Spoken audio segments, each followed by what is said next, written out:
Assalamualaikum warahmatullahi wabarakatuh. Selamat sore. Hari ini kita akan membahas tentang konsep dasar patologi sosial dan konsep dasar masalah sosial. Di slide selanjutnya, kita akan mengawali dengan pembahasan masalah sosial.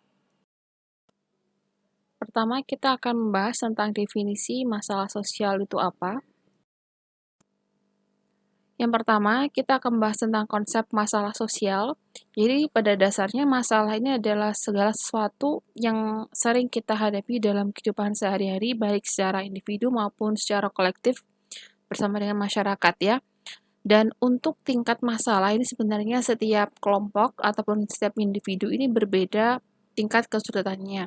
Karena setiap manusia ini atau setiap masyarakat ini memiliki tingkat perkembangan kebudayaan dan masyarakat yang berbeda-beda. Jadi semakin sederhana maka biasanya masalahnya juga semakin sederhana dan semakin kompleks masyarakatnya seperti masyarakat perkotaan biasanya juga akan mengalami masalah-masalah yang jauh lebih sulit juga.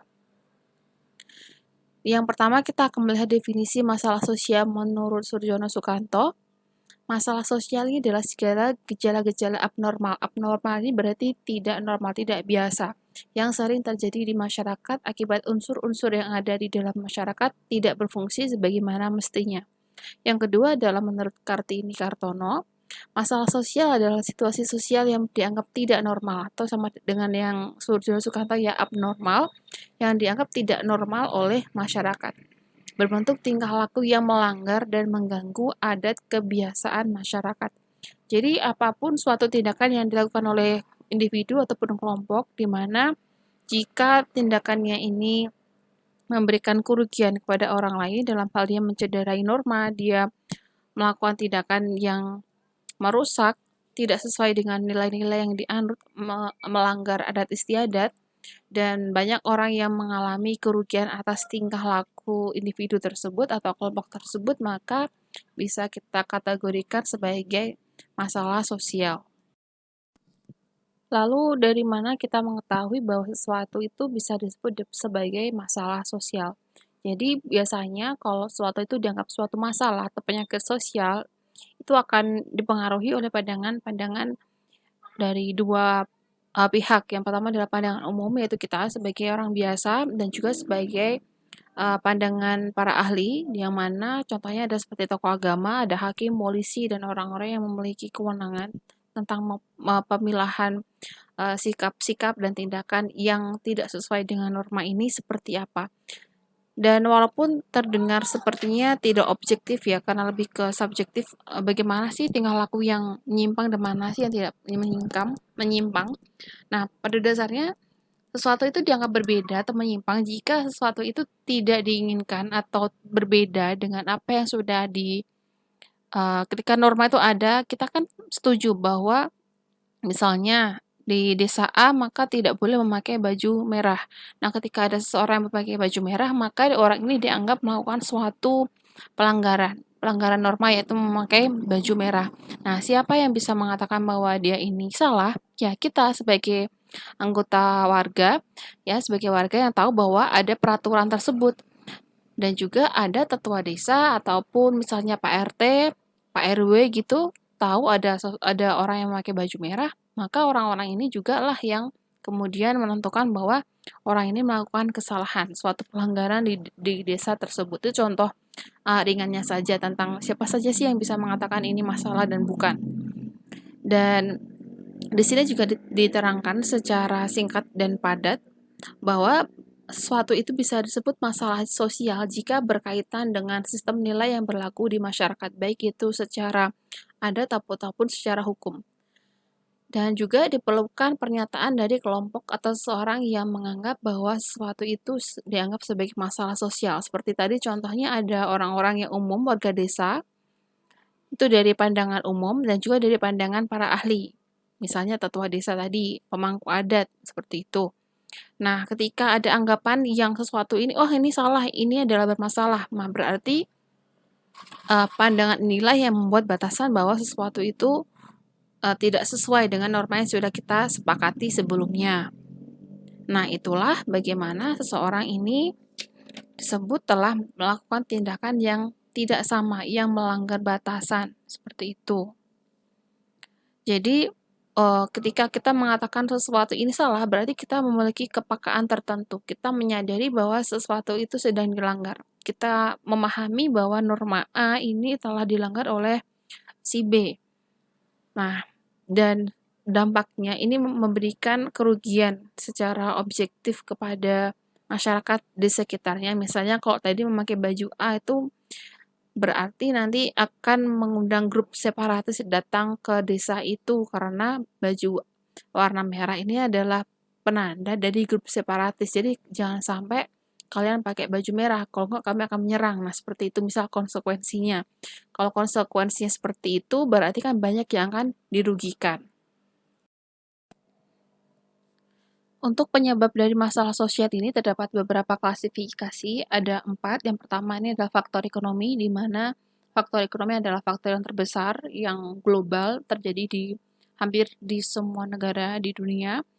Dan karena faktor ekonomi ini bisa menjadikan masyarakat ini lebih rentan terhadap tindakan yang destruktif, karena ketidakmampuan seorang individu dalam memenuhi kebutuhan dasarnya sebagai manusia itu bisa menimbulkan atau menjadi motif bagi dia untuk melakukan apapun supaya kebutuhannya ini terpenuhi, seperti kebutuhan makan, minum, sandang pangan. Itu adalah kebutuhan yang paling dasar sebagai manusia. Dan contoh dari masalah sosial akibat dari faktor ekonomi adalah kemiskinan. Dan ini banyak terjadi di mana-mana. Yang kedua adalah faktor budaya. Jadi budaya ini bisa menjadi dua hal. Yang pertama bisa menjadi modal budaya atau cultural capital dan juga kekuatan budaya, cultural power, tapi juga bisa menjadi pemicu konflik. Contohnya seperti Indonesia yang multikultural dengan berbagai macam suku, bahasa, budaya, dan agama. Hal itu bisa menjadi sesuatu hal yang merekatkan kita, mempersatukan kita semua, tapi juga bisa menjadi masalah ketika ada sesuatu hal yang sedikit menyinggung suatu etnis, ras, ataupun agama tertentu yang dirasa tidak bisa diterima oleh kelompok tersebut, hal itu kemudian bisa menjadi konflik, bisa menjadi masalah. Misalnya ada cara bicara orang Madura misalnya agak keras dibandingkan misal orang Salatiga yang lemah lembut. Nah, bagi orang Madura, ini orang Salatiga kenapa ngomongnya lelet banget, itu bisa menjadi bikin mereka kesel. Sedangkan kalau kita yang halus, kemudian bisa merasa ke dia ini marah-marah sama saya, tak bagaimana. Itu adalah suatu uh, cara berbicara yang dipengaruhi oleh latar belakang budaya. Tapi kalau kita misal tidak mengetahui budaya memang seperti itu, maka itu bisa menjadi sumber konflik juga. Jadi bisa dua hal, yang satu menguatkan, yang kedua bisa menjadi pemicu konflik. Itu untuk yang faktor budaya. Yang ketiga adalah faktor biologis, di mana faktor ini berhubungan dengan keadaan jasmani dan juga faktor fisiologis seperti keadaan genetik dan juga ciri fisik dan juga kondisi lingkungan biologis ya, seperti adanya wabah penyakit menular dan juga virus penyakit baru seperti virus corona dan juga makanan beracun. Dan untuk faktor biologis ini, hal ini bisa menimbulkan beberapa masalah dalam hal kebutuhan makan sehari-hari, kependudukan, kebutuhan mempertahankan diri, dan kebutuhan akan lawan jenis.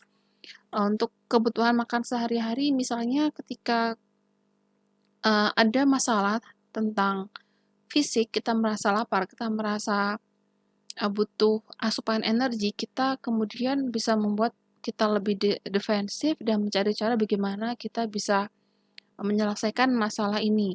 Yang kedua adalah masalah kependudukan, di mana ketika jumlah penduduk ini lebih banyak daripada jumlah lowongan pekerjaan misalnya, hal itu bisa membuat keadaan ekonomi seseorang ini menjadi terjepit karena susahnya mencari lapangan pekerjaan. Yang ketiga adalah kebutuhan untuk mempertahankan diri, di mana kita butuh untuk merasa aman. Ketika kita butuh merasa aman, kan maka kita kadang membuat diri kita terlihat jauh lebih kuat, memperlihatkan diri yang lebih defensif. Dan selain itu kita juga butuh untuk tergabung dalam suatu grup atau kelompok di mana kita bisa menjadi salah satu anggota, bisa menjadikan identitas kita dan juga bisa mempertahankan diri karena adanya perlindungan dari teman-temannya yang lainnya. Dan yang selanjutnya adalah kebutuhan akan lawan jenis. Ini adalah kebutuhan yang secara naluriah kita semua inginkan bagi orang-orang normal tentunya ya, karena itu adalah suatu hal yang dasar juga sebagai manusia biasa. Yang selanjutnya adalah faktor psikologis. Di sini hubungannya dengan pola pikir, berhubungan dengan keyakinan, dan sifatnya itu psikologis, seperti misalnya kenakalan remaja, misalnya ada suatu hal yang menyinggung SMKN negeri mana sama SMKN negeri yang mana. Nah, kemudian ketika keduanya ini bersitegang di mana kalau anak-anak lulusan dari SMK A misalnya itu lebih mudah untuk dapat pekerjaan, sedangkan SMK yang B ini agak-agak nanti-nanti. Nah, itu kan menyinggung suatu uh, sifat dari anak-anak ke SMK lain, dan itu bisa selain menyinggung keyakinan mereka, juga menyinggung suatu hal yang bersifat psikologis, karena mereka merasa direndahkan oleh SMK A misalnya. Lalu ada masalah tentang LGBT ya. Ini mungkin kalau kalian lihat di sosmed ini orang-orang dengan eh, orientasi seksual yang berbeda dengan kita ini banyak sekali bermunculan. Tak kenapa di feed saya tuh muncul seperti itu. Mungkin nanti bisa jadikan sebagai salah satu bahan topik untuk tugas nanti ya, kalau sudah masuk ke bagian tugas. Dan selanjutnya adalah adanya gerakan separatis. Nah, ini berhubungan dengan keyakinan dari suatu kelompok. Nah, dari 4 faktor ini banyak yang menjadi penyebab. Dan untuk yang pertama itu adalah tadi ada faktor ekonomi, kedua ada faktor budaya, ketiga faktor biologis, yang keempat faktor psikologis. Jadi dari 4 faktor ini kadang satu masalah ini bisa memiliki beberapa faktor ya. Jadi tidak hanya faktor tunggal. Ada banyak hal yang saling mendukung satu sama lain. Terdapat dua pendekatan dalam hal mendiagnosis masalah sosial berdasarkan diagnosis yang dikemukakan oleh Etzen. Di sini ada dua jenis. Yang pertama adalah person blame approach. Di sini pendekatannya ini berfokus pada masalah yang dialami oleh seorang individu. Jadi dilihat dari faktor individu itu tersebut seperti apa, misalnya dari kondisi fisiknya, psikis, sosialisasinya, bisa bagaimana pola asuh di keluarganya. Dan yang kedua adalah system blame approach. Di sini fokusnya adalah ke level sistem, di mana menurut sistem blame approach, bahwa sistem dan struktur sosial ini lebih dominan dalam hal kehidupan bermasyarakat. Jadi memberikan dampak yang lebih besar dalam hal menimbulkan masalah sosial. Jadi misalnya ada suatu sistem yang kurang bisa mengakomodasi suatu masyarakat, maka kemudian akan menimbulkan suatu ketegangan di dalam masyarakat tersebut. Maka di situ kita bisa melihat bahwa masalahnya ini lebih ke sistemnya. Jadi pada dasarnya ketika kita mendiagnosis suatu masalah, ini bisa dilihat dari dua jenis, yaitu dari individunya ataukah dari kesalahan sistemnya. Kalau kesalahan individu misalnya, kalau dia adalah seorang yang pemberontak, dia adalah klepto misalnya, kita bisa melihat bagaimana kalau kita mau fokus ke faktor dari individu itu, kita melihat seperti apa dia dalam kehidupannya. Apakah dia ini diri dengan keras sehingga kalau dia minta sesuatu tuh nggak dikasih sama orang tuanya misalnya. Nah, ketika dia sudah mulai dewasa, dia mulai suka ngambil-ngambil barang yang dia suka karena itu adalah suatu efek dari terkekangnya keinginan dia di masa kecil. Itu bisa juga. Itu kalau dia dari individunya. Tapi kalau dilihat secara jauh lebih luas, maka kita akan melihat ke bagian sistemnya. Dalam kaitannya dengan person blame approach dan system blame approach, ini bisa direalisasikan menggunakan beberapa langkah menurut Sutomo. Di sini yang pertama adalah tindakan rehabilitatif, yaitu di mana ketika sesuatu itu sudah terjadi, suatu masalah itu sudah terjadi, maka dilakukan upaya untuk memperbaiki kondisi yang ada agar kembali menjadi kondisi yang sesuai dengan harapan atau standar sosial yang ada. Itu berarti masalahnya sudah terjadi dan kemudian dilakukan upaya untuk melakukan perubahan. Misalnya contoh kecil adalah anak kecil usia 4 tahun sudah kecanduan rokok misalnya, berarti dilakukan tindakan rehabilitatif, misalnya rokoknya diganti dengan permen ataukah diganti dengan buah-buahan, itu supaya anak-anak ini tidak lagi menggunakan rokok sebagai tempat dia merasakan senang, seperti itu. Yang kedua adalah tindakan preventif. Preventif ini berarti usaha pencegahan dan usaha antisipasif supaya suatu masalah sosial itu tidak terjadi. Jadi sebelum suatu hal itu terjadi, dilakukan tindakan preventif terlebih dahulu. Misalnya, tadi kalau kasus ada anak kecil yang merokok, berarti tindakan preventifnya yang pertama adanya misalnya di suatu lingkungan itu kalau ada orang tua yang membiarkan anaknya bermain-main dengan rokok di usia yang terlalu dini, maka akan diberikan sanksi sosial. Misalnya, diminta untuk didenda ataukah diberikan sanksi, misalnya dikucilkan. Nah, itu adalah tindakan preventif. Ketika orang tua tidak ingin mengalami sanksi seperti itu, maka dia sudah menjauhkan anaknya dari rokok sedari dini. Yang ketiga adalah tindakan developmental. Di sini developmental ini adalah memberikan usaha mengembangkan atau meningkatkan taraf hidup seseorang ataupun kelompok untuk menyelesaikan masalah sosial berupa peningkatan kemampuan atau skill ataupun bisa membantu melalui finansial supaya kelompok atau individu ini bisa mengatasi masalah sehingga tercipta iklim yang kondusif.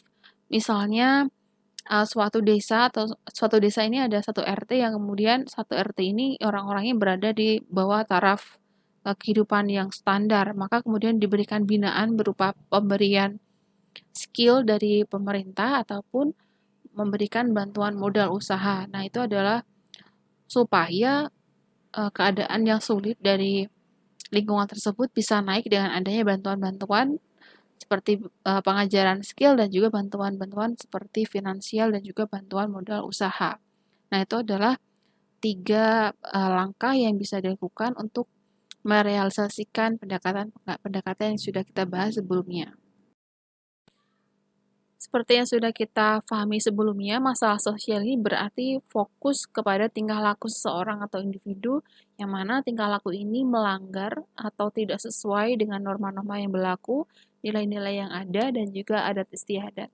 Dan tindakan ini bisa menimbulkan kerugian bagi masyarakat yang luas, sehingga menimbulkan tindakan yang destruktif, melanggar, dan mengganggu stabilitas sosial yang ada. Dan sekarang kita melihat ke definisi patologi sosial yang sebenarnya juga sama fokusnya dengan masalah sosial. Hanya saja mereka memiliki bahasa yang berbeda, tapi mereka sebenarnya sama saja, masalah sosial dan juga patologi sosial. Masalah itu juga penyakit, patologi itu juga adalah suatu masalah sosial. Nah, sekarang kita lihat lebih jauh. Kalau kita melihat ke asal dari kata-katanya, patologi ini berasal dari pathos, yaitu disease atau penyakit, dan juga logos, ilmu. Jadi, patologi sosial ini singkatnya adalah ilmu tentang gejala sosial yang dianggap sebagai sakit atau penyakit yang disebabkan oleh faktor sosial. Nah, kalau menurut Kartini Kartono, patologi sosial ini adalah semua tingkah laku yang bertentangan dengan norma kebaikan, stabilitas lokal, pola kesederhanaan, moral, hak milik, solidaritas keluarga, hidup rukun bertetangga, disiplin, kebaikan, dan hukum formal. Nah, ini luas sekali ya jangkauannya. Dan secara umumnya, konsep dasar patologi sosial ini adalah pembahasan terhadap gejala sosial atau penyakit sosial yang menyebabkan kerugian bagi individu tersebut atau orang lain, sehingga dapat menimbulkan keresahan individu atau sosial. Jadi kalau kita melihat ke masalah sosial tadi, hampir sama fokusnya. Dan juga seperti definisi dari Kartini Kartono bahwa tindakan ini menimbulkan keresahan di suatu sistem sosial yang mana misalnya menabrak dengan norma yang ada, moral-moral yang sudah difahami oleh semua masyarakat, dan ada seseorang yang merusak, maka itu bisa menimbulkan keresahan, ketidakharmonisan di dalam suatu kelompok sosial. Masalah sosial dilihat sebagai suatu tindakan yang menyimpang atau perilaku yang menyimpang dari peraturan-peraturan sosial ataupun nilai-nilai yang ada. Jadi perilaku yang menyimpang ini dianggap sebagai sumber dari permasalahan yang ada di dalam masyarakat. Kalau kita melihat pengertiannya, perilaku menyimpang ini adalah tingkah laku yang melanggar atau bertentangan dengan aturan normatif yang berlaku dalam sistem sosial. Dan kalau kita melihat dari perbedaan yang dikemukakan oleh Lemert. Di sini penyimpangan sosial dibagi menjadi dua, yaitu yang pertama penyimpangan primer, di mana penyimpangan ini dilakukan sementara saja sehingga masih bisa ditolerir atau masih bisa dimaafkan. Contohnya seperti pelanggaran lalu lintas. Dan yang kedua adalah penyimpangan sekunder, di mana penyimpangan ini dilakukan secara berulang-ulang dan tidak dapat ditoleransi karena menimbulkan kerusakan yang cukup berat. Contohnya narkoba dan merampok. Jadi tingkah laku yang sakit secara sosial ini biasanya pelakunya ini memiliki kemauan dan cara berpikir yang berbeda. Dia akan melakukan apa saja demi memenuhi kepentingan pribadinya. Walaupun hal itu melanggar norma, melanggar nilai, dan mungkin dia juga akan mendapatkan sanksi jika dia ketahuan oleh pihak yang berwajib atau masyarakat yang mengetahuinya, tapi dia tetap melakukannya. Jadi, seseorang itu kalau ingin dianggap sebagai anggota masyarakat yang baik atau dianggap tanda petik normal dengan lingkungan sekitarnya tidak menyimpang, maka seharusnya dia mengikuti norma sosial yang ada. Karena di dalam masyarakat, norma sosial ini adalah patokan perilaku. Apa-apa yang seharusnya dilakukan dan apa-apa yang seharusnya tidak dilakukan. Apa-apa yang disukai di dalam masyarakat dan apa yang seharusnya dihindari. Jadi, norma sosial ini juga memberikan batasan bagi individu untuk melakukan suatu tindakan agar tidak bersinggungan dengan hak-hak orang lain dan juga tidak mengganggu hubungannya individu ini dengan anggota masyarakat yang lainnya. Selanjutnya kita akan membahas beberapa istilah yang ada di dalam patologi sosial yang sering nanti mungkin disebutkan. Yang pertama adalah disorganisasi sosial. Disorganisasi sosial ini kalau kita melihat ada 3 jenis nanti, yaitu organisasi sosial, disorganisasi sosial, dan reorganisasi sosial. Sekarang kita melihat ke organisasi sosial. Seperti yang kita ketahui sejauh ini bahwa organisasi ini adalah suatu kumpulan atau perkumpulan sosial atau kelompok sosial yang dibentuk oleh masyarakat, yang mana dia memiliki fungsi sebagai sarana partisipasi masyarakat dalam pembangunan negara. Misalnya, ada organisasi masyarakat yang menampung keluhan-keluhan masyarakat yang kemudian bisa diteruskan ke pemerintah yang jauh lebih tinggi. Nah, sedangkan untuk disorganisasi sosial di sini berarti ada gangguan di dalam pola dan mekanisme hubungan antar manusia yang kemudian mewujud dalam hal tekanan batin, ketegangan yang terjadi di dalam sistem sosial. Jadi ada suatu hal yang rusak di dalam organisasi ini. Maka kemudian sistem ini karena tidak bisa mewadahi suatu perubahan yang ada di dalam masyarakat, maka kemudian hal ini disebut dengan disorganisasi sosial. Di slide ini kita akan membahas tentang macam dan gejala disorganisasi sosial. Yang pertama adalah macam dari disorganisasi sosial itu apa saja. Ada 2 jenis, di sini kita mengutip dari Fembriarto. Yang pertama adalah disorganisasi sistematik, di mana disorganisasi ini terjadi ketika hubungan antara atau di dalam kelompok sosial ini terpecah dan mengakibatkan konflik sosial, yang mana penyebabnya ini adalah pecahnya kekuatan pengikat seperti ras, etnik, pekerjaan, budaya, agama, dan seterusnya. Yang kedua adalah disorganisasi fungsional, di mana masalah ini terjadi ketika individu, kelompok, atau sistem di dalam masyarakat ini tidak berfungsi secara wajar, atau ada masalah dengan fungsi-fungsi masing-masing. Dan dalam disorganisasi fungsional ini terjadi keretakan dalam hubungan fungsional antar individu sampai pada taraf yang mengganggu untuk melaksanakan tugas-tugas kelompok. Nah, selanjutnya kita akan membahas tentang beberapa gejala dari disorganisasi sosial. Gejala disorganisasi sosial di sini ada 8 hal. Yang pertama adalah formalisme. Untuk formalisme ini akan kita bahas di slide selanjutnya, apa itu formalisme.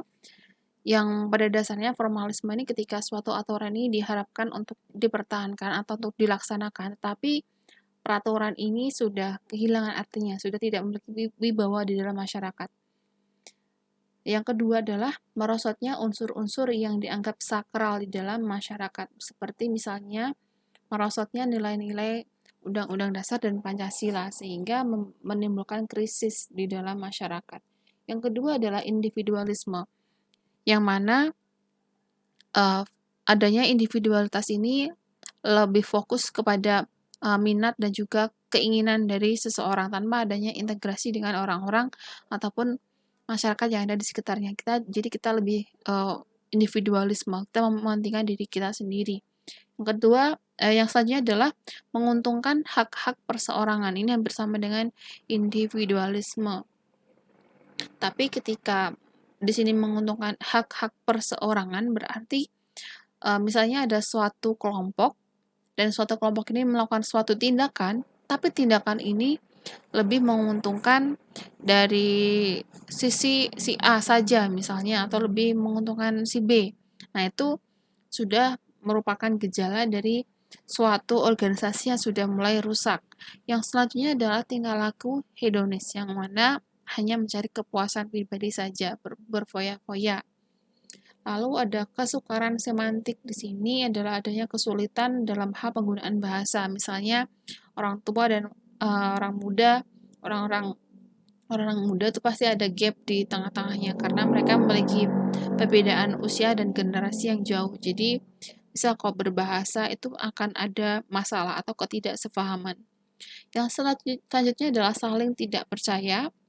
Di sini terjadi sebagai akibat dari individualisasi karena individualisme itu lebih fokus kepada satu orang saja atau satu kelompok saja. Maka kemudian muncul rasa tidak percaya apakah benar hal ini akan memberikan keuntungan atau akan memberikan hal yang bagus kepada saya atau kepada kelompok kita. Seperti itu. Selanjutnya ada kegelisahan yang terus-menerus. Di mana kegelisahan ini muncul secara merata bahwa ada sesuatu yang salah yang sedang terjadi di dalam masyarakat. Misalnya kalau kita di desa biasanya kalau malam Jumat itu ada kita tahlilan bersama misalnya. Tapi kemudian 1, 2, 3 orang itu mulai tidak pernah hadir di yasinan. Tapi ketika kita telusuri ternyata mereka ini ikut kelompok yang agak berbeda. Nah, kemudian hal ini menimbulkan keresahan bagi kita sebagai tetangganya. Apakah ada sekte baru ataukah mereka ini mengikuti suatu agama yang sesat ataukah bagaimana? Nah, itu menimbulkan keresahan. Hal ini bisa menjadi pemicu dari gejala masalah sosial atau gejala disorganisasi sosial. Singkatnya, proses disorganisasi sosial ini terjadi karena sifat dinamis dari relasi individual dengan institusi masyarakat yang berfungsi sebagai sarana memenuhi kebutuhan masyarakat. Selain itu, institusi masyarakat ini juga berfungsi sebagai alat kontrol tingkah laku masyarakat. Jadi ketika institusi masyarakat ini, ketika seharusnya dia bisa memenuhi kebutuhan masyarakat, misalnya memberikan pengayoman, memberikan rasa aman, dan juga sebagai alat kontrol, yaitu ketika suatu tindakan A ini tidak boleh atau dilakukan, tapi kemudian institusi ini tidak berhasil melakukan tugasnya dengan baik atau kurang memenuhi, maka kemudian institusi ini kekurangan atau kehilangan kewibawaannya dan tidak dapat berfungsi sebagai pengontrol. Jadi akan ada tindakan dari masyarakat yang kemudian merasa ingin melakukan tindakan yang sesuai dengan keinginannya sendiri. Nah, proses seperti ini disebut dengan formalisme. Atau nanti formalisme ini selanjutnya disebut dengan disorganisasi sosial. Jadi proses dari disorganisasi sosial itu sendiri berawal dari suatu tindakan atau proses yang disebut dengan formalisme. Dan ada juga teori yang mengatakan bahwa terdapat keterkaitan antara disorganisasi sosial dengan disorganisasi individu. Maka contohnya gini, kalau ada suatu individu yang tinggal di suatu masyarakat yang kurang menguntungkan atau masyarakat yang memiliki konsep yang negatif, misalnya satu desa ini semuanya adalah desa perampok misalnya, maka keadaan lingkungannya seperti itu akan menimbulkan suatu dampak atau efek yang buruk. mempengaruhi dari individu yang sebenarnya tidak memiliki sifat seperti itu. Nah, karena di norma yang ada ini adalah jadi perampok itu nggak apa-apa karena semua orang di desa itu ada perampok, semua teman-temannya juga perampok dan itu sudah hal yang lumrah, maka keadaan seperti ini kemudian membuat seorang individu menjadi perampok juga. Nah, ketika hal ini terjadi berarti disorganisasi individu ini terjadi karena adanya pengaruh dari disorganisasi sosial. Untuk ciri dari masyarakat terorganisasi dan terdisorganisasi, yang pertama ini untuk terorganisasi berarti di dalam masyarakat ini terdapat stabilitas sosial, interaksi sosial interpersonal yang intim atau hubungan sosial interaksi dari individu A, B, C, dan kelompok A, B, C ini intim atau dekat dan berkesinambungan, jadi hubungan mereka ini terus-menerus sehingga menjadi intim atau dekat, dan adanya konsensus bertaraf tinggi antar anggota masyarakat. Konsensus di sini dimaksudkan adanya kesadaran kolektif atau kesepakatan di mana hal ini kemudian mengatur hubungan di dalam masing-masing anggota masyarakat. Jadi adanya aturan-aturan, adanya nilai-nilai, adanya norma-norma hukum yang diketahui, disepakati, dan dipatuhi, dan disadari oleh semua anggota masyarakat. Sedangkan untuk yang terdisorganisasi, di sini terdapat perubahan yang serba cepat, jadi susah untuk adanya kontrol karena ketika perubahan ini terjadi secara cepat, maka biasanya sistem sosial atau institusi kemasyarakatan yang ada akan kewalahan atau kesusahan dalam menghadapi atau menjadi wadah bagi masyarakat. Tidak stabil, tidak berkesinambungan pengalaman dari satu kelompok dengan yang lainnya, jadi tidak ada relasi sosial yang cukup kuat, yang cukup intim, tidak ada intimitas ya, tidak ada kedekatan antara masing-masing individu atau masing-masing kelompok, dan kurang atau tidak adanya persesuaian antar anggota masyarakat. Jadi berbeda dengan yang terorganisasi, mereka memiliki konsensus yang tinggi. Jadi mereka memiliki kesepakatan atau kesepahaman yang sama. Selanjutnya adalah reorganisasi sosial. Adalah di mana proses pembentukan norma dan nilai yang baru agar serasi dengan lembaga kemasyarakatan yang telah mengalami perubahan. Jadi ada suatu perubahan dalam hal kultur, budaya, ataupun bagaimana masyarakat ini hidup, sehingga dibutuhkan adanya pembentukan norma yang baru agar bisa mengakomodasi kebutuhan yang ada di dalam masyarakat. Dalam tahap ini dapat dilaksanakan bila norma dan nilai yang baru tersebut sudah melembaga. Lembaga ini maksudnya adalah sudah diketahui dan ditaati dan dihargai di dalam diri masyarakat. Jika disorganisasi terjadi dengan cepat, tadi ya terdisorganisasi, tadi adanya perubahan yang cepat, maka reorganisasi ini harus menyesuaikan diri lebih dahulu. Jadi akan ada suatu gap ataupun tidak langsung bisa terimplementasi reorganisasi ini, karena harus diperkenalkan dulu. Nah, karena butuh waktu, maka bisa jadi terjadi suatu keadaan yang disebut dengan anomi, yaitu tidak ada pegangan atas baik buruk, sehingga masyarakat ini tidak bisa mengukur tindakannya dengan jelas apakah ini baik ataukah buruk, karena proses dari pelembagaan norma dan nilai yang baru ini butuh waktu. Maka akan sukses untuk dilakukan reorganisasi ketika norma-norma atau nilai-nilai tersebut sudah luas diketahui oleh masyarakat. Misalnya misal sekarang dikukuhkannya undang-undang tentang perlindungan hewan misalnya ya. Nah, sekarang kan banyak orang yang sudah menyadari bahwa memperlakukan hewan itu sebaiknya dengan baik, tidak dilakukan penganiayaan. Setiap hewan punya porsi tugasnya masing-masing. Misalnya kalau monyet itu ya misalnya untuk memetik kelapa, untuk bantuin ngambilin buah, itu tidak apa-apa. Memang sudah kodratnya monyet ini naik-naik pohon, bukan sebagai topeng monyet di pinggir jalan. Itu adalah berbeda dengan tujuan dia diciptakan, sebenarnya kan begitu. Nah, misalnya kemudian dibuatkan suatu undang-undang, maka itu akan lebih mudah diimplementasikan karena norma-norma sosial yang berhubungan dengan hak-hak hewan ini sudah melembaga. Semua orang sudah mengetahui bahwa mereka juga punya hak hak yang untuk hidup hidup lebih baik, maka itu akan lebih mudah. Dan akan sulit kalau misalnya mereka akan beranggap bahwa oh itu cuma monyet kok, dia nggak punya pikiran, dia nggak punya hati, tidak punya perasaan, maka ya terserah kita mau ngapain. Nah itu akan lebih sulit dalam hal mengimplementasikan norma dan nilai yang baru tersebut. Selanjutnya adalah social maladjustment atau penyesuaian diri tidak normal. Sebenarnya ini kondisi yang dialami oleh semua orang. Dan kalau kita melihat ke pengertiannya, perilaku maladjustment ini dipandang sebagai ketidakefektifan individu dalam menghadapi, menanggapi, atau melaksanakan tuntutan dari lingkungan, fisik, dan sosialnya, atau bersumber dari kebutuhan dirinya sendiri. Atau singkatnya, di sini adalah penyesuaian diri yang buruk. Jadi pada dasarnya untuk sebagian orang ini bisa jadi ketika mereka berusaha untuk menyesuaikan diri, ada yang kesulitan ini bertahan sebentar saja, ada juga yang berlangsung lebih lama sehingga mengganggu kehidupan dia sehari-hari atau menghambat penyesuaian dirinya dengan di sekitarnya.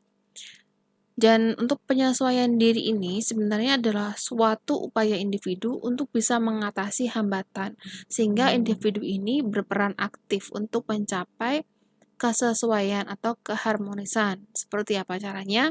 Yaitu mengenal dan menerima diri sendiri, baik secara positif ataupun negatif. Jadi kita mengetahui kita ini seperti apa, sifat kita gimana, dan bagaimana cara kita mengimplementasikan sifat dan sikap kita ini di masyarakat. Bagaimana kita akan menyesuaikannya. Yang selanjutnya adalah mengenal orang lain secara objektif. Jadi kita menilai orang berdasarkan secara real saja ataupun tidak berdasarkan penilaian dari orang lainnya mungkin akan um, lebih ke subjektif. Misalnya kita baru ketemu si A, tapi sebelumnya kita sudah dikasih tahu kalau sama orang kalau si A itu gini gini gini. Nah, karena penilaian dari orang ini kemudian menimbulkan suatu konsep di dalam diri kita bahwa si A ini adalah tukang bohong, maka itu sudah tidak objektif lagi. Selanjutnya adalah mengenal lingkungan secara positif untuk menghindari tekanan dan frustrasi. Jadi, untuk menyesuaikan diri, di sini kita perlu peran aktif untuk dalam diri kita sendiri. Yang pertama adalah mengenal dan menerima diri sendiri, baik buruknya.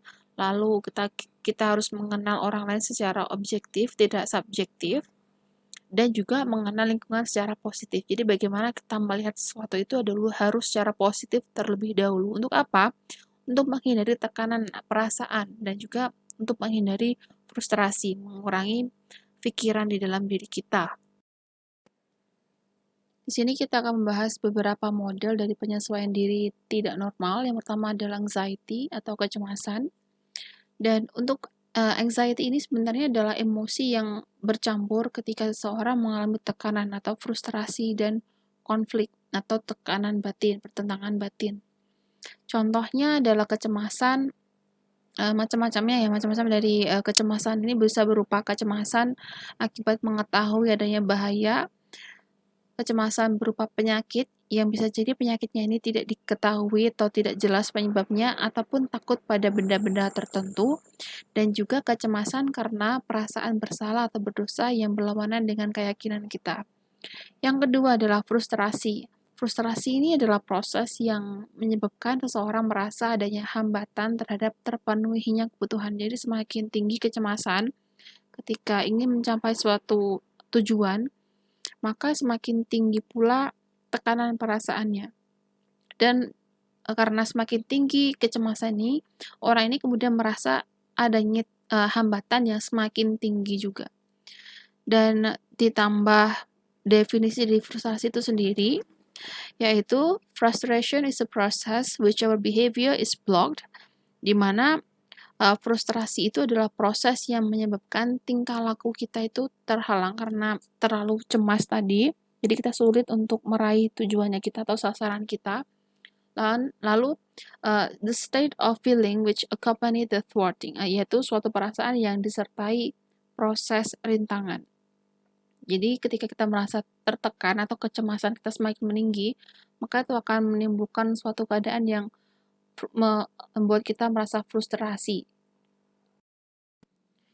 Yang ketiga adalah konflik. Di sini konflik ini adalah suatu keadaan di mana terdapat dua macam dorongan atau lebih yang berlawanan dan tidak mudah untuk dipenuhi dalam waktu yang bersamaan. Jadi, ada dua hal di dalam diri kita yang saling berlawanan. Dan kemudian ini bisa diimplementasikan dalam tiga jenis macam konflik. Yang pertama adalah approach conflict. Maksudnya di sini adalah ada dua hal yang diinginkan, tapi tidak mudah untuk diambil keduanya dalam waktu yang sama. Selanjutnya ada approach avoidance conflict. Dari satu sisi ini menginginkan, tapi dari sisi yang lain ini ingin menghindarinya. Yang ketiga adalah avoidance conflict. Di sini adalah suatu kondisi dalam antara dua hal yang tidak diinginkan. Jadi dua-duanya ini tidak diinginkan semuanya. Nah, seperti itu. Itu macam-macam dari konflik. Jadi ada dua hal yang berlawanan dan kemudian kita memiliki kesulitan untuk memenuhinya dalam waktu yang sama. Istilah yang selanjutnya adalah sosiopatik atau sakit secara sosial. Di sini kita mungkin lebih sering mendengar kata-kata psikopat atau psycho atau sosiopatik atau antisosial. Jadi sosiopatik ataupun psikopat ini adalah seseorang yang dapat menyembunyikan fakta dan tidak mempunyai rasa bersalah, tidak punya rasa malu ataupun menyesal ketika orang ini melakukan suatu tindakan yang merugikan atau menyakiti orang lain. Orang ini cenderung manipulatif, cerdik, dan tidak memiliki kecerdasan emosional. Jadi dia ini biasanya orang-orangnya adalah cerdas, karena cerdas kemudian dia tidak memiliki emosi, dia tidak menunjukkan suatu perasaan yang berbeda ketika dia melakukan tindakan yang salah, dan orang-orang ini biasanya tidak memedulikan keadaan sekitarnya atau antisosial. Menurut teori, psikopat ini terjadi atau dicetuskan karena terdapat pola asuh yang salah ketika mereka dalam masa kanak-kanak, kemudian terbawa ketika mereka sudah dewasa. Kemudian mereka menjadi psikopat ataupun antisosial sebagai jalan keluar ataupun sebagai manifestasi dari kesalahan yang sudah terjadi di masa yang lalu. Bukan kesalahan anak ini, tapi karena kesalahan pola asuhnya yang kurang tepat. Terdapat beberapa ciri-ciri dari perilaku sosiopatik atau psikopatik. Yang pertama adalah antisosial. Dia tidak memedulikan keadaan sekitarnya seperti norma-norma, aturan, dan dia ini memberontak dari norma-norma yang ada. Selanjutnya adalah pribadi yang sulit diduga atau borderline, di mana tampak dari orang-orang yang memiliki sifat yang sulit untuk diduga ini, mereka biasanya memiliki hubungan interpersonal atau hubungan antar individunya ini kurang bagus atau kurang stabil dan selalu bertindak seenaknya. Selanjutnya adalah dari orang-orang yang pandai bersandiwara atau histrionik. Dia ini biasanya emosinya tidak terkendali dan suka untuk menarik perhatian pada dirinya. Selanjutnya adalah egois atau narsistik, di mana orang-orang ini memiliki sikap yang selalu ingin dikagumi dan menjadi hampir sama seperti histrionik ya, karena dia narsistik juga, egois, dan dia memiliki minim empati. Yang selanjutnya adalah tidak merasa menyesal meski menyakiti orang lain ya. Jadi ini suatu hal yang mudah untuk dilihat. Jadi dia tidak merasa menyesal ataupun sedih ketika menyakiti sesuatu ataupun menyakiti orang. Yang selanjutnya adalah sikapnya ini tidak terlihat seperti orang yang punya kelainan atau gangguan mental, tapi dia itu terlihat normal seperti orang yang lainnya karena dia ini adalah manipulatif, dia pintar untuk mengelabui orang lain. Selanjutnya adalah sering berbohong, fasih, dan dangkal. Karena dia tidak punya atau menabrak norma-norma yang ada, karena dia merasa berbohong itu ya biasa saja, dan biasanya orang-orang ini pintar gitu dalam mengolah kata. Selanjutnya adalah senang melakukan pelanggaran dan bermasalah perilaku pada masa kecil. Misalnya dia suka, misalnya kalau kalian lihat anak kecil lalu dia ngambilin kaki-kaki belalang misalnya, itu bisa jadi red flag ya, jadi peringatan untuk orang-orang dewasa di sekitarnya. Mungkin harus diterapi supaya tidak menjadi pribadi yang sosiopatik karena dia tidak punya belas kasih pada hewan contohnya. Lalu selanjutnya adalah dia ini cenderung bertindak agresif, impulsif, dan sulit untuk mengendalikan diri. Selanjutnya dia tidak mampu bertanggung jawab dan melakukan hal-hal demi kesenangan, jadi dia hedon gitulah ya. Apapun yang dilakukan demi meraih kesenangannya sendiri, manipulatif dan curang. Lalu orang ini adalah parasit karena memanfaatkan orang lain untuk kesenangannya. Itu adalah beberapa ciri dari perilaku sosiopatik atau psikopatik. Dan untuk jenis dari psikopat atau sosiopat ini adalah for your information aja, untuk informasi atau tambahan kosakata saja. Di sini ada 4 jenis. Yang pertama adalah primary psychopath, di mana orang ini bergeming pada hukuman dan tekanan. Jadi dia punya cara sendiri untuk memaknai tentang hukuman ataupun tekanan dari orang lain dan juga tentang kehidupan. Yang nomor 2 adalah secondary psychopath, di mana orang ini adalah orang yang pengambil resiko dan tanggap terhadap tekanan. Yang ketiga adalah distempered psychopath, mudah marah. Jadi kalau dia marah ini kadang kelihatan seperti orang ayan. Dia ini cenderung pecandu, klepto, pedofil, pembunuh, dan bisa jadi pemerkosa berantai. Yang keempat adalah charismatic psychopath. Dia adalah pembohong yang menarik, jadi pintar dia dalam mengolah kata dan berbakat untuk memperdaya orang lain. Misalnya pintar dalam mempengaruhi orang untuk masuk ke sekte sesat misalnya, atau mempengaruhi orang untuk bunuh diri bareng. Nah, itu beberapa jenis psikopat ya. Dan yang terakhir adalah abnormal. Abnormal ini adalah bentuk gangguan atau kelainan jiwa, baik yang menyangkut proses dan isi kejiwaan, atau singkatnya adalah gangguan mental. Nah, di bawah ini ada beberapa konsep yang menyangkut tentang abnormalitas. Kalau dilihat atau abnormalitas kalau dilihat dari konsep statistik, berarti dia ini menyimpang dari mayoritas atau berbeda dengan orang-orang di sekitarnya. Yang kedua adalah abnormal menurut konsep patologis. Di sini terdapat beberapa simptom ataupun tanda-tanda klinis seperti adanya halusinasi, obsesi, ada fobia, dan sebagainya. Yang ketiga adalah menurut konsep penyesuaian pribadi. Jadi ketika dalam menghadapi masalah, pribadi ini menunjukkan kecemasan, kesedihan, ketakutan, sehingga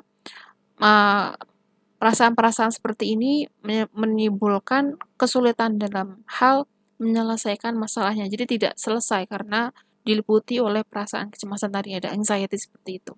Jadi untuk singkatnya, konsepsi penyesuaian pribadi di sini abnormalnya adalah penyesuaian pribadinya itu tidak baik atau kurang. Jadi tidak normal seperti orang-orang yang bisa menyesuaikan diri dengan baik. Yang keempat adalah konsepsi menurut sosiokultural, di mana dia ini menyimpang dari norma-norma. Jadi dia mendobrak ataupun melanggar norma-norma yang ada. Lalu selanjutnya adalah kematangan pribadi, di mana seseorang ini bisa disebut dengan normal kalau dia bisa berperilaku sesuai dengan tingkat perkembangannya. Jadi sesuai dengan umurnya. Jadi kalau abnormal berarti tidak sesuai dengan perkembangannya. Sebagai penutup, kita akan membahas kriteria pribadi yang normal menurut Maslow dan Mittelman. Terdapat 11 ciri jiwa yang sehat. Yang pertama adalah memiliki rasa aman yang tepat, memiliki penilaian diri dan wawasan yang rasional, memiliki spontanitas dan emosional yang tepat, memiliki kontak dengan realitas secara efisien, memiliki dorongan dan nafsu yang sehat, pengetahuan mengenai dirinya secara objektif, memiliki tujuan hidup yang cukup realistis dan didukung oleh potensi, mampu belajar dari pengalaman, mampu memenuhi tuntutan kelompok, ada sikap emansipasi yang sehat pada kelompoknya, dan memiliki kepribadian yang terintegrasi. Nah, itu adalah ciri-ciri dari jiwa-jiwa yang sehat, jiwa-jiwa yang normal yang dimiliki oleh orang-orang kebanyakan. Dan untuk selanjutnya kita lanjutkan di sesi diskusi di grup WhatsApp. Cukup sekian untuk materi tentang pendahuluan patologi sosial dan konsep-konsep dasarnya. Saya ucapkan terima kasih. Wassalamualaikum warahmatullahi wabarakatuh.